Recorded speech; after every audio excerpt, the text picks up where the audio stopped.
Coming up, the Knights fall on their sword at the mercy of the Sea Eagles. The Toothless Tigers get hit 5-0. And the Roosters slay the Dragon as they win the NRLW Grand Final. Yes, hello, and welcome to the Sideline Chat Podcast, the one-stop shop for rugby league. Along with Mark Hendry, I'm Connor Marcellis, and today it is your NRL Week 6 debrief, and we kick off the Easter celebrations with the Canberra Raiders hosting the North Queensland Cowboys. Straight into the team news, and the Cowboys have named Cohen Hess to return. So that puts Ruben Cotter back to the bench. Connolly Lemuelu,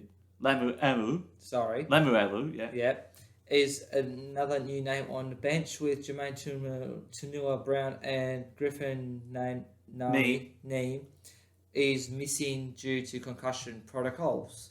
Well, as for the Raiders, only one change on the interchange. Matt Frawley dropping out with the naming of Xavier Savage for the first time in the starting 17 for Ricky Stewart. Jared Croker also named amongst the extended reserves. But I tell you what, both sides are coming off rather disappointing results, you'd have to say. First off with the Cowboys going down to the Warriors 25-24 at Redcliffe. Yeah, that was an absolute nail-biter of a game right there.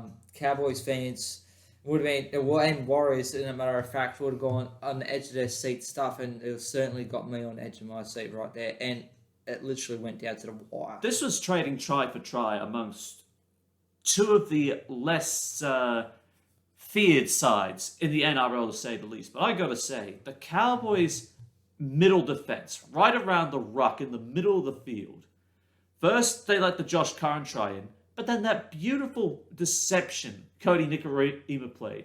They look like they're going to shift right, and it's like, oh, hello, Cowboys left the prairie. I'm going to stroll right on in. Yeah, look, they fooled the Cowboys in that trick right there. So, I mean, the Cowboys should have been paying more attention, but just left a gap there, and the Warriors took full advantage. Oh, but I tell you what, North Queensland had its moments too. I mean, first off, the intercept from Taulagi that led up to Kyle Felt's try on the other side of the field. That could have gone anywhere. It certainly could have gone anywhere, but that was one of the highlights for the Cowboys. Ewan Aiken, personally, he was a standout for the Warriors in this game. It was a bit hard to pick, but I've gone with Aiken. 1 try, 128 running meters, 8 tackle breaks, and a line break. His try proving very crucial in the final outcome of the game. It certainly did prove crucial. And it also come down to the goal kicking too, I think, of the Cowboys, with Val Holmes getting 2 conversions on the 4 tries, but kind of made up for it with the 2 penalty goals. And then also Sean Johnson, 1 field goal out of 5 attempts. A couple of charge downs in there as well. Yes. Very lucky to get away with that result in Golden Point. Now, meantime, the Canberra Raiders embarrassed once again by the Melbourne Storm out at Wagga, 30 points to 16 defeat. Yeah, look, I was expecting Melbourne to really put this one onto Canberra, and it showed in this match. I mean, Canberra did put up a reasonable fight. Well, the only reason why was because of the late try by Nick Cottridge. Well, it wasn't even that late a try. It was with 10 minutes to go. But by then, Melbourne were running riot. If it wasn't bad enough that they had Harry Grant causing trouble out of dummy half for the first try, and then that beautiful wraparound play that led up to Jerome Hughes' first try, then Cam Munster got onto the ball, and he was the standout for the Storm in this game. 160 running meters, 2 try assists, including a scrum play on tackle 0 that set up Justin Olam down the right-hand channel, 6 tackle breaks and 2 offloads. Just, once again, the Storm proving too strong for the Green Machine. Yeah, it was disappointing to see being at a suburban ground and out at Wagga, so going regional. Hoping Canberra would be putting on a few more points, but hey, Melbourne are just in a class of their own. And then what the hell was with that 2-point points at the end? The penalty goal right on full time from the Raiders. I think it was even after the full time siren. Why take it? To help the for and against, I suppose. Oh. That's the only reason I could think of it. No point in helping the for and against if you're sitting on a 2-3 win-loss record. Yeah, but things could turn around and it could prove crucial at the back end of the season if the Raiders are in contention. But it's too early on. The one thing, and this is the only thing really playing in the Raiders' favour here. Both the wins they've had have come from home this year. True. Round 1 against the Sharks, then round 3 against Gold Coast. That's the only chances they had. The Cowboys, meanwhile, they have not had a good run as of late. They had that good game against the Broncos, but since then, they've fallen flat again. Yeah, No surprise. And really, they got to tighten up their middle defense. And it's because the Warriors just picked them apart out here and there. As for the Raiders, I don't know. I honestly don't know. Oh, I'd say this game is the best game against the Raiders that the Cowboys could win. I mean, other than against the Warriors, because the Warriors game was the best chance the Cowboys winning again prior to this week, as of how close it was. But coming against Canberra, who's a bit patchy themselves, could go either way. All right, so what's your final pick for this one? Cowboys by 10. So you're going Cowboys 7-12? Yep. Yeah, I got to agree with you there. I'm really off the boil against the Raiders. I'm actually going to. You're right. I'm going to give this to North Queensland 1-6. It's going to be a bloody good contest. I can tell you that right now. Now moving on to the Good Friday doubleheader. First with tradition with the South Sydney Rabbitohs hosting the Canterbury Bulldogs in really an annual fixture.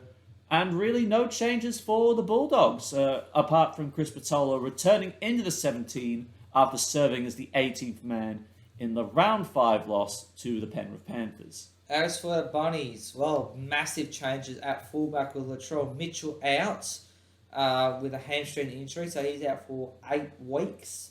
So Blake Tough, as he did last year, fills in at fullback with Jaume Sele on the bench. The Bulldogs' round 5 performance against the Panthers, going down 32-12 losers. Once again, the Panthers' left edge just demonstrating why it is amongst the best in the NRL at this point. And why they're 5-0 to start the year. It's just way too good.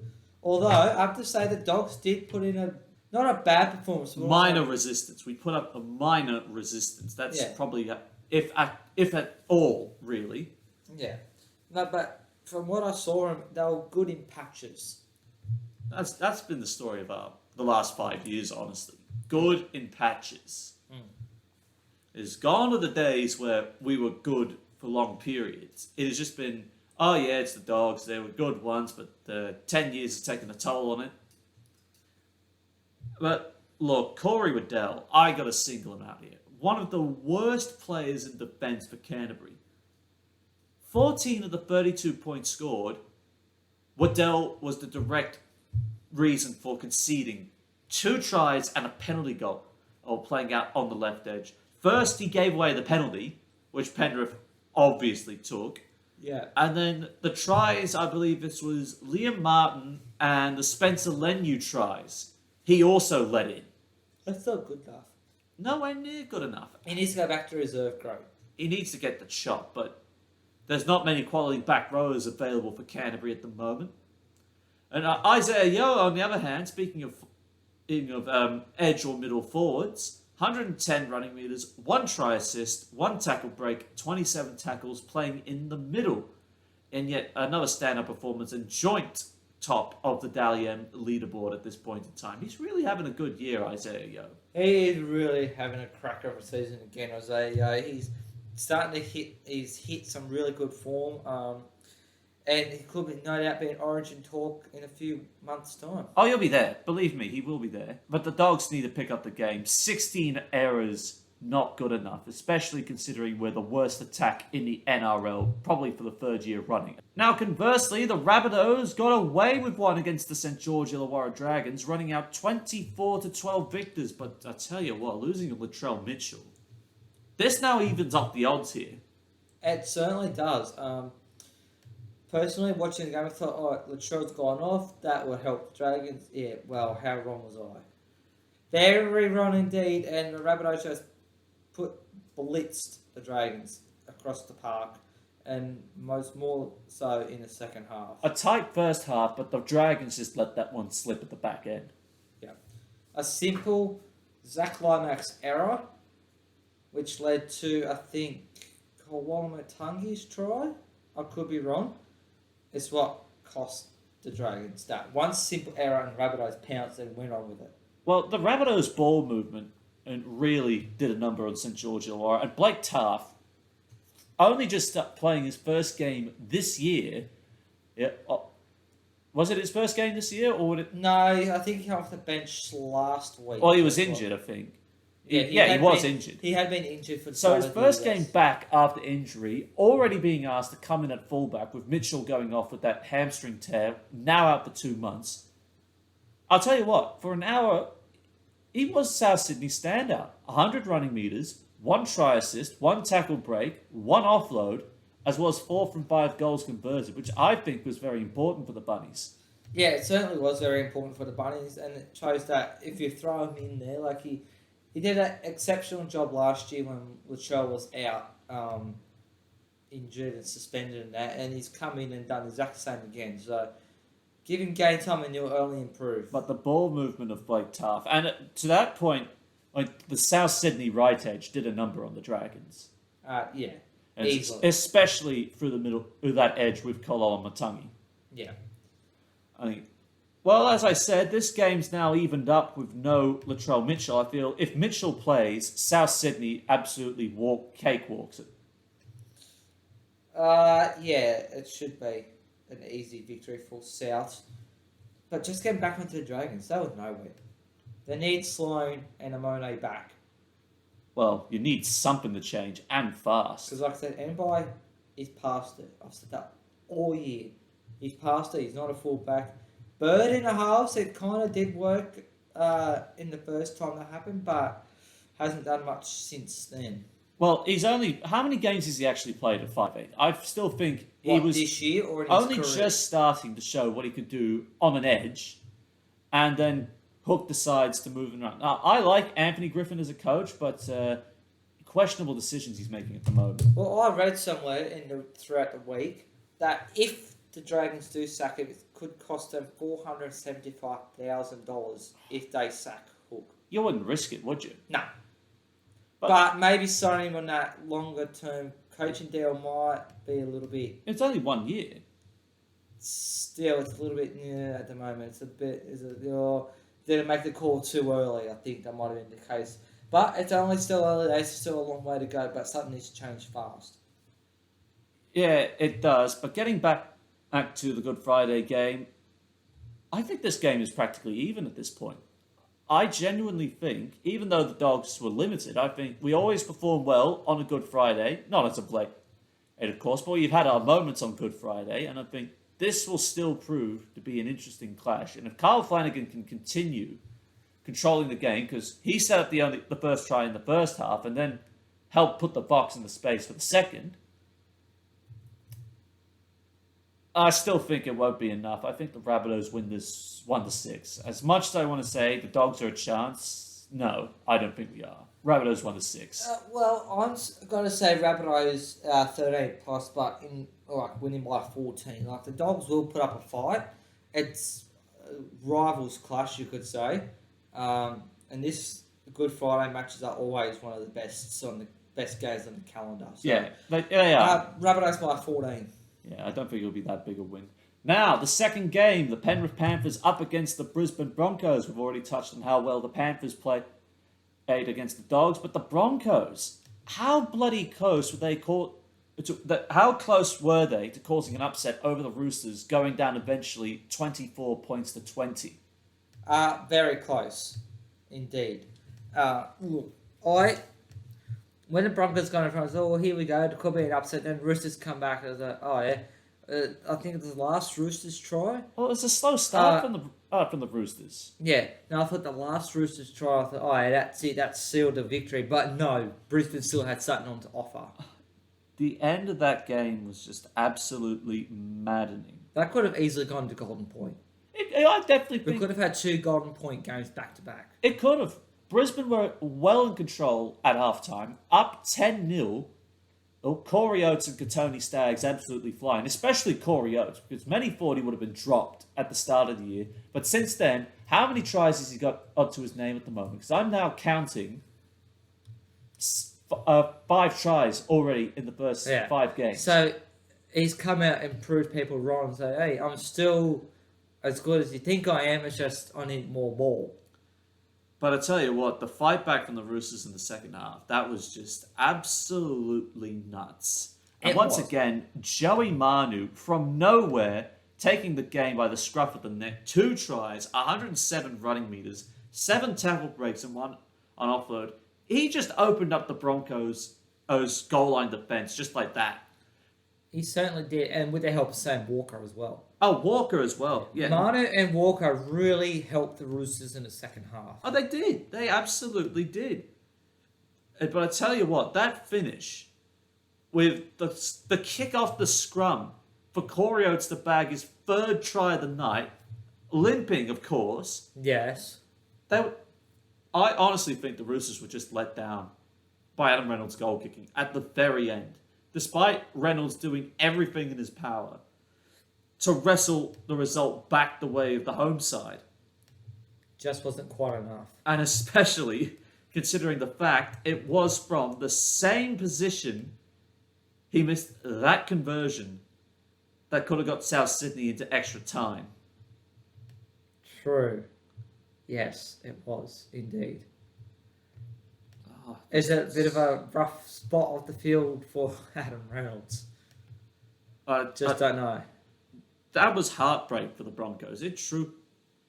Well, it was heartbreak, Really was. but they wouldn't go home disappointed.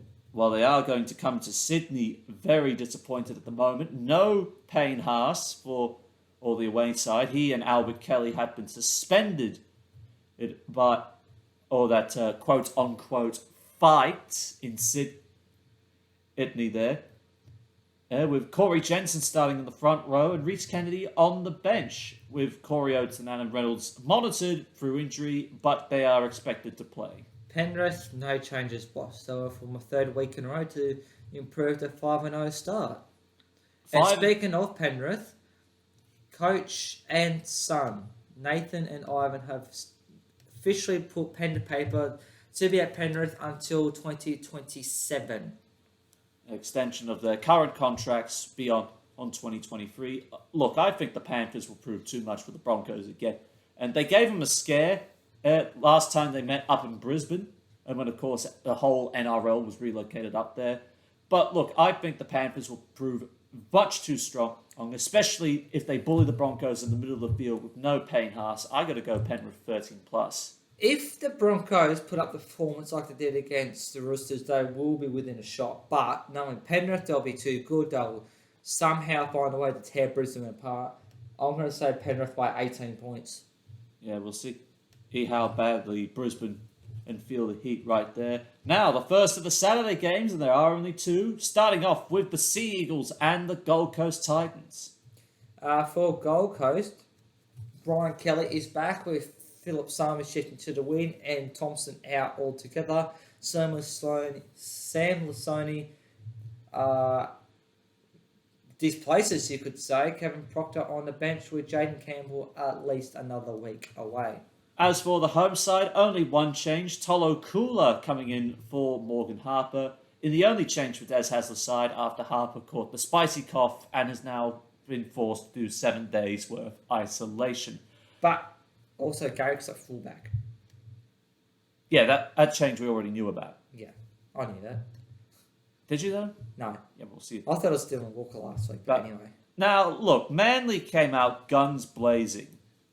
But you got to feel sorry for Newcastle there. That in the 30-6 loss for them, they were the walking wounded in the first half. They certainly were. Poor old Newcastle.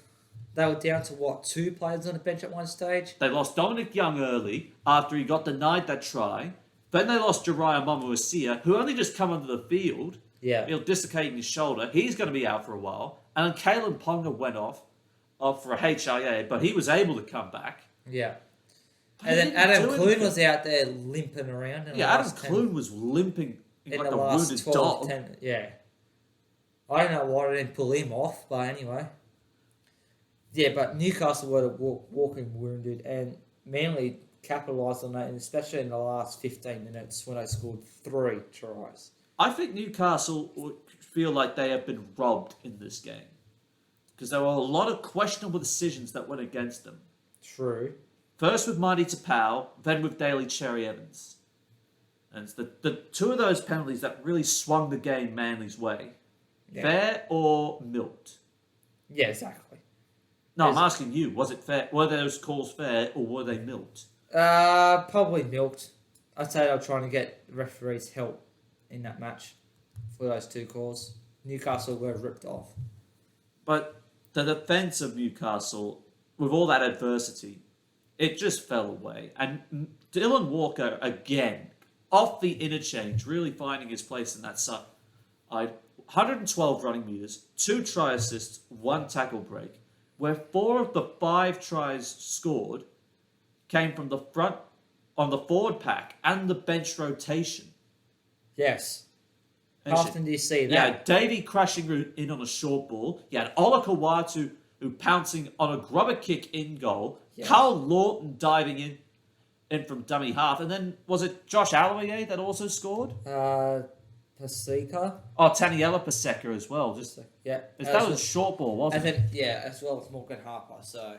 And the kicking game with Daly Cherry Evans. He was lucky that a 6th try wasn't scored as well because Saab got very unlucky not to get the ball down. Yeah, very unlucky there for Saab as well. He's been quiet this year, I reckon, compared to what he was last year. But hopefully... I would have to say he has been a bit quieter than what he has. But look, Manly are really starting to find their feet now. Yeah. And another win without Tommy Turbo. Yeah, I believe that's back-to-back wins now. With no Trebojevic. Yep. That is correct.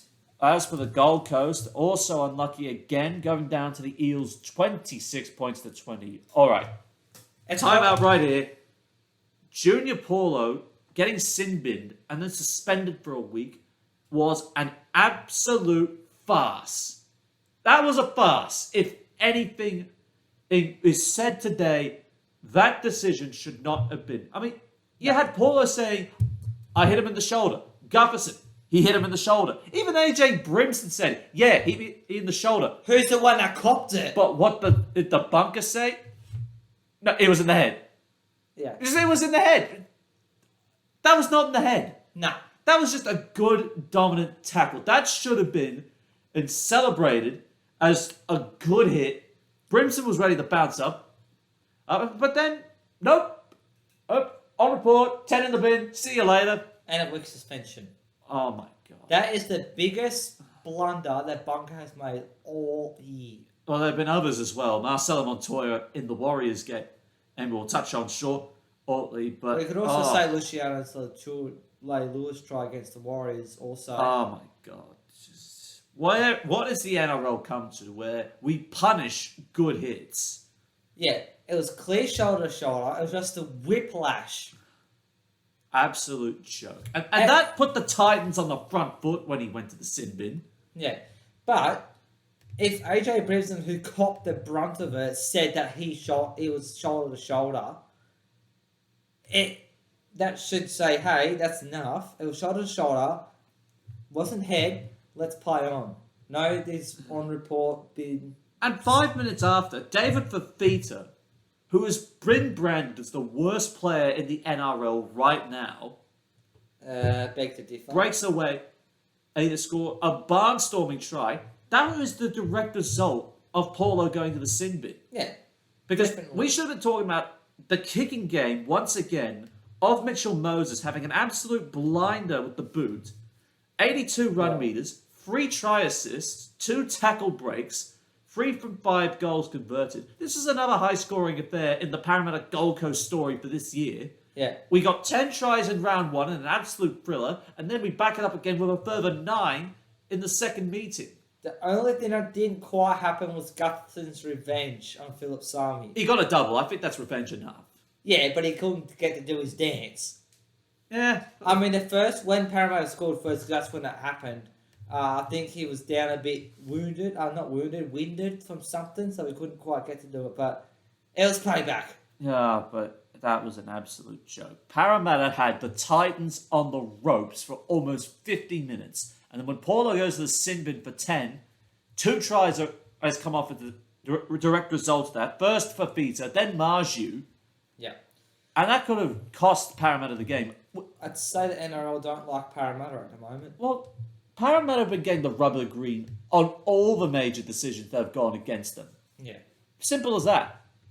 As for this game, you've got to back Manly in at home. I think this will be a Manly 7-12 win. I think the Titans will be disappointed, but the way they're playing at the moment, the Sea Eagles, I just can't go past them.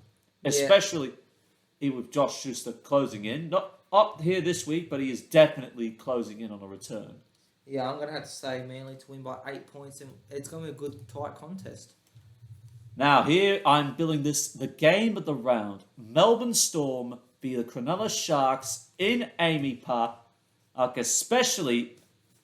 But first we'll go through the team changes right now. For the Sharkies, Aiden Tomlin comes back via the bench after missing last week with a spicy cough, and he replaces Royce Hunt in the only change. As for the Melbourne Storm, also one change. Alec McDonald drops out with Tyron Wishart added to the interchange. But I got to say, the Sharks had an absolute blinder against the Tigers. 30 points to 4 winners. It was against the Tigers. Be realistic. I mean, it was. It was. But yes, it was an absolute blinder of a game by the Sharks. They are flying at the moment, the Sharks. Yeah. They're on another level. Like, everyone thought, at the start of the year... From the word go, the Sharks were in total control of forcing the mistake of Stafford Toa playing at fullback because there was no Dane Laurie. No. Rudolph skips the ball up, and then with a hop and a step, sets up Brick Nakora for the first try, and then the Sharks' right edge just kicks into overdrive. The ball work and the movement between Jesse Ramey and Sione Katoa and Will Kennedy did all the damage against the Tigers, and as a result, it was Oliver Gildart and Ken Mamalo were the prime suspects in the woeful defensive display they put up by the Tigers' left side. Yeah, it was horrible. And that's the story of the Tigers season this year. All over the park. They're not clicking. They're not defending well. They're not attacking. They're not connected. They're just simply not connected. Yeah. Anyway. More pressure on Madge. He's going to go at some point. And Brooks. I genuinely think Luke Brooks is not worth $1 million. He will not be worth $1 million. Tigers should cut their losses now while they still have the chance. Because that's the way I see it. Yeah. But we all know what's going to happen. Madge goes, Brooks stays, and the Tigers continue to wonder why they can't be like the Panthers. And they say that Luke Brooks is next big thing. Well, yeah, hello, he's done nothing for the past 2 to 3 years. 10 years. In 10 years, he's not played a single finals match. Has not guided the Tigers into a single finals series. He hasn't even played any representative football. They finished 9th 3 times since he debuted. Yeah. They have not come close at all to playing finals. No, it's... Yeah, Tigers are just going down. As for the Sharks, Jesse Ramien, what a standout. Last week it was CSC for Talakai causing all the damage for Cronulla. This time it's the other centre, 1 try, 2 try assists, 147 running metres, 8 tackle breaks, and 3 offloads. And you know what? I'm going to call it right now. With no Latrell Mitchell for Origin 1, this is my man. This is my man right here. Jesse Ramien. Yeah, I think he is a genuine contender between him and Stephen Crichton to fill that void in the centres. There are other players as well, but yeah, they're generally the 2 contenders. Leading contenders, Stephen Crichton and my pick, Jesse Ramien. Yeah. Ship Tom Trbojevic over to the left, put Jesse Ramien over the right. I mean, you got the Fox to the outside, you'll have Cam Murray in the middle, and on the edge, and you'll have Nathan Cleary there as well. That's going to be a prospective edge for the Blues right there. And you could be right there. Which, hopefully, maybe come to fruition, but we'll have to see. Getting back to this one, this will be the first time Nico Hines and Dale Finucane have returned to Melbourne wearing the opposition colours. True. Well, Finucane, not really the first time. Well, yes, yeah, first time. Yeah, This is going to be the game of the round. definitely. I am really struggling to find who's got the upper edge here. I already know who I'm picking. I mean, Melbourne are just. We know how good Melbourne play, especially in front of the home crowd, and they got a real beef with the Sharks dating back since 2016. I was going to say, since that grand final, Yeah.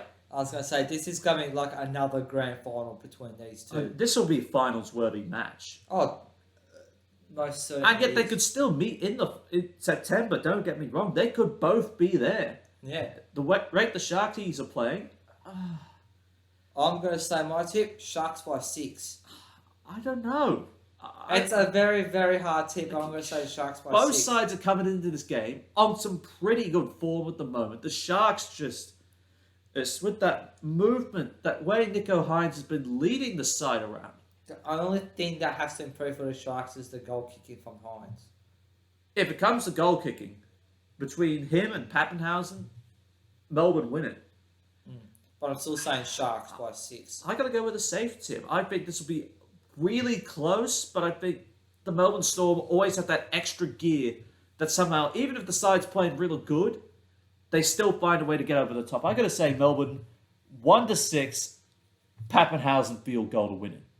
There you go. I don't think it's going to go into Golden Point, but it's going to be... Regular time finish. Oh, okay. Yeah, fair enough. Yeah, no, it's going to come right down to the wire. And as I said, Sharkies by 6. Now moving on, we've got the Sydney Roosters and the New Zealand Warriors at the SCG for Easter Sunday to celebrate the 20th anniversary of the 2002 Grand Final between these two sides. Yes. And I got to say, the heritage jerseys they're going to be wearing, absolute mint looking. They are.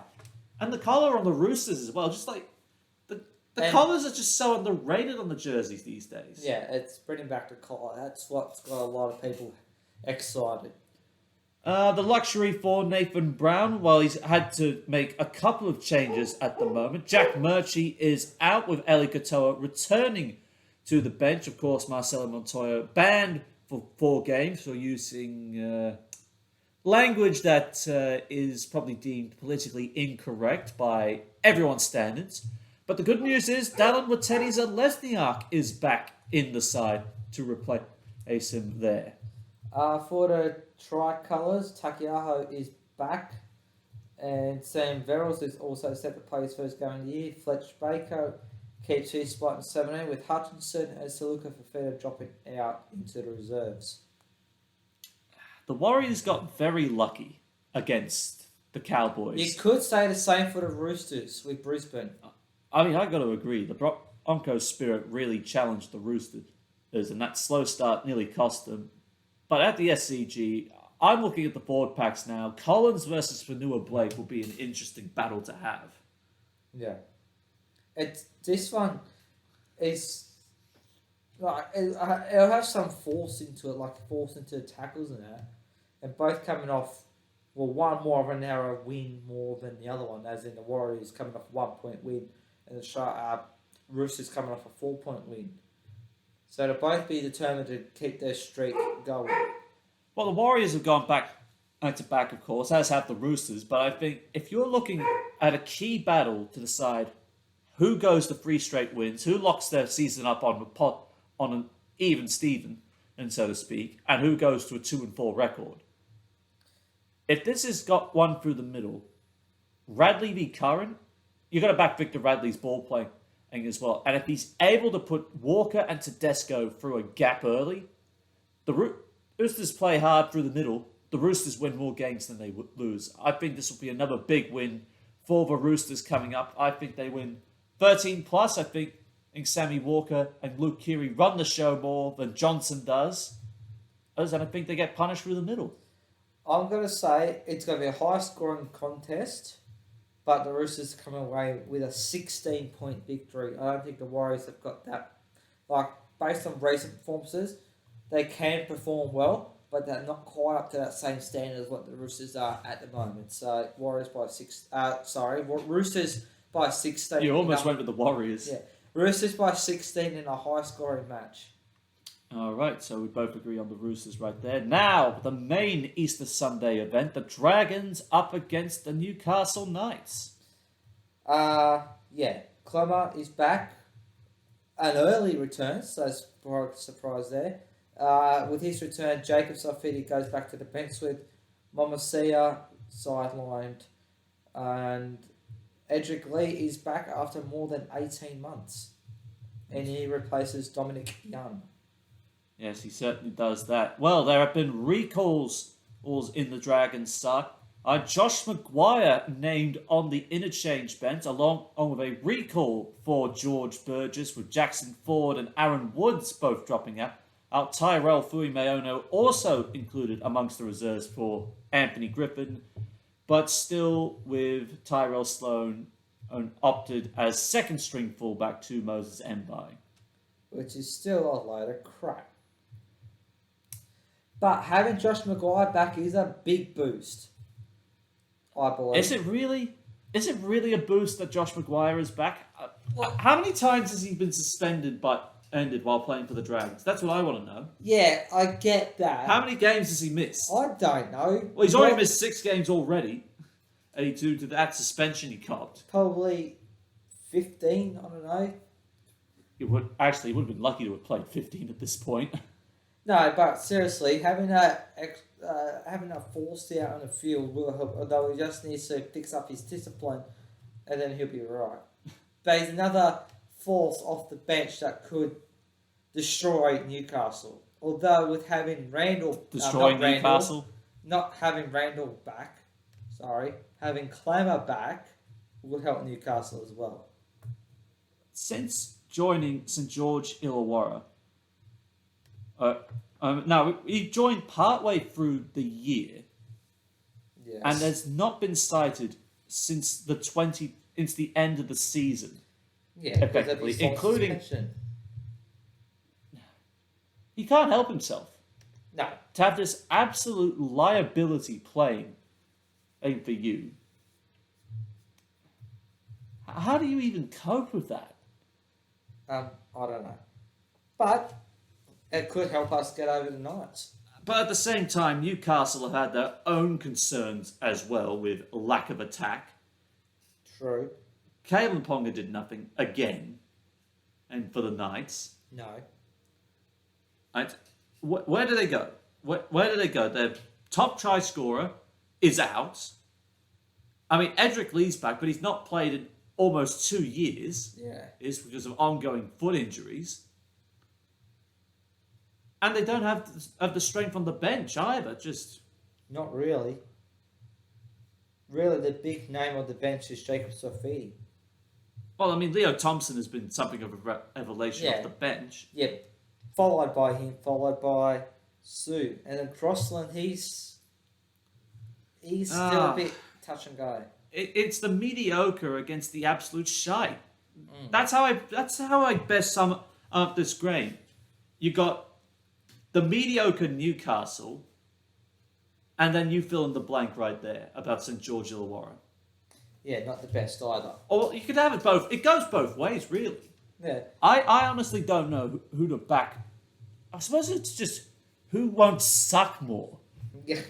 or at this point in time. I still reckon that Sloan needs to be a fullback, and Amone needs to be in a halves. Put Jack Bird back on the edge, and then have Amone and Hunt in the halves, bring Sullivan in off the bench, and bring that spark in the attack. And Ambai can get pissed off out the side altogether. Alongside. Well, you signed him, Not me personally. but the Dragons still signed him, so I'm saying that as representative of you. The fact that Newcastle have only scored 1 try in the last 2 weeks, while the Dragons have done slightly better. We had 14 against... No, we've got 12 points against Souths, and I think 14 points the week before. Yeah, still not good, but at least it's something. Better than Newcastle. I gotta go with the Dragons 1 to 6. I don't think this is going to be a really entertaining game whatsoever. I think if they can get Lomax some early ball all going, and if Ben Hunt can kick better than Clune, Dragons win. I'm going to say Dragons win by 8 points. is a chance for the Dragons to get another W this season. And speaking of that, the Dragons have not won a game, have won one game in the past 13 matches. And that was against the Warriors again. Which ironically was our last win before that, was against the Warriors before barbecue game. Yeah. And finally, of the NRL fixtures, it is the Eels against the Tigers on Easter Monday. And oh boy, as Michael Maguire swung the axe on his underperforming side. Dane Laurie is returning into the side after being ruled out with the spike. I see Costa Patoa shifts from fullback to the wing. Oliver Gildart and Ken Malalo, as well as Jacob Little and Tyrone Peachy, all been dropped. Jackson Hastings named at halfback on return, moving Luke Brooks to 5'8". Jock Madden goes to the interchange after playing the last 3 weeks there. And Jake Simpkin will now be named at dummy half. As for Eels, Walker Blake is out with Nikore coming in at centre. Will Penasini switching to the wing. Paulo is missing a week, which is stupid as hell. Kafusi is replacing him with Sean Lane returning from a hamstring issue, and Madison to the bench, and Cartwright back to 8th man with Mitch Rain keeping his spot on the bench. How much more could Parramatta take at this point? I mean, generally, how much more could Parramatta take? Never mind the Tigers, who are 0-5, we know are shit. Yeah. But Parramatta have had shit thrown up in their face in the way of calls that didn't go their way, when obviously a Parramatta player was fouled, and then the injuries that just seem to mount up. It's just like... Especially, it pretty much started from round 1, too. They lost Sean Russell because his ribs got broken by Campbell. He's now going to be back within the next 2 weeks. In good news, they haven't had Mike Acevo since late last year. They brought Tom Opacek in and shifted Walker Blake out to the centres. Then Blake goes down while playing out on the wing. So then they've had to push Penasini out to the wing and then bring the Okore in. This crisis of wingers. And who else? Who did the ACL, MCL, PCL? That was after losing Hayes Dunster, yes, for the whole year. And that was in a trial match. Against the Dragons. Yeah. Then they lose Junior Paulo for a week over a bullshit call that was made by the NRL bunker. And I'm now looking at this bench. One middle forward, one edge forward that could probably play middle as well, a back utility, and a dummy half. That's a pretty light bench they got running there. It is, but it's still amazing to see that Brad Arthur can name a 21-man squad. No, sorry, 24-man squad. And pushing Wermu Greg back to the bench, this is the time you want middle forwards at the moment with no Paulo. Exactly. And Zach Sini getting named on the interchange there. Really, we sort of had our eyes off the ball with him. Didn't Zach Sini play in training trial for the Sharks? And now he's at Parramatta? Yep. When did he go to Parramatta? I have no idea. That's New South Wales Cup. We really haven't been covering that. But the stupid thing is, why did the Tigers let him go in the first place? I have no idea. It's Another junior that the Tigers. It's the Tigers. What do you expect from them? Look, even with all the injuries, they still got a whole host of the key players, especially the spine, which is playing a lot better than the Tigers are at the moment. Well, it's good to see Hastings back, and I think I did read somewhere that Hastings will be controlling the kicking. About bloody time. He should have been pulling the strings long before. Well, it's a bit hard when Hastings is out suspended.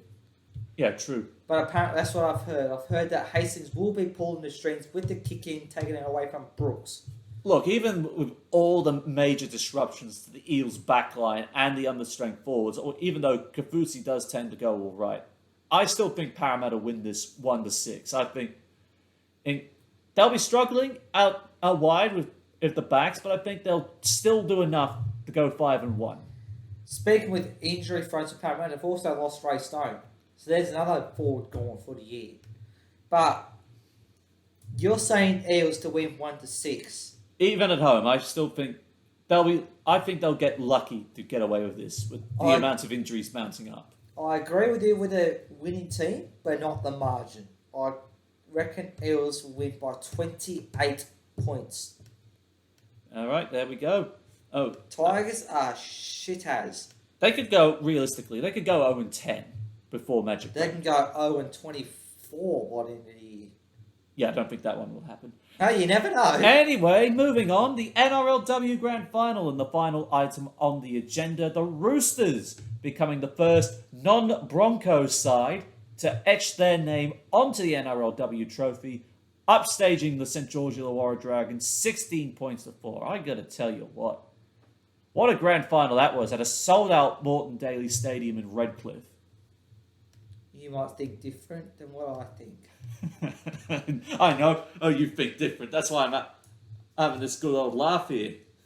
But in saying that, at least I can say one Dragons team can make the finals. And choke. True. But at least the women's... You set me up perfectly for that one. That should have been one of the openers right there. But, True. hey, But what can you do? at least the women's made the finals and the men's have got a very slim chance at the moment. So at least one side of the Dragons is doing better than the other side.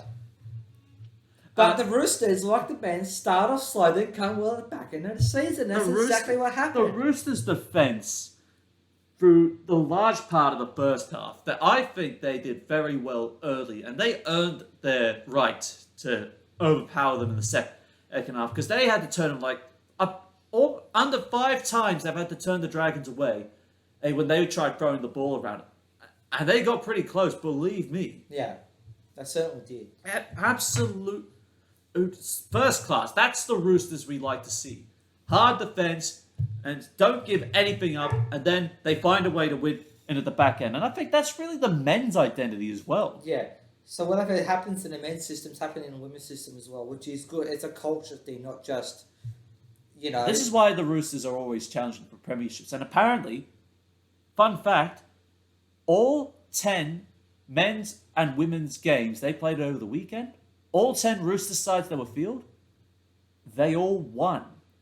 Wow. How many times do you hear that? None. Or very little.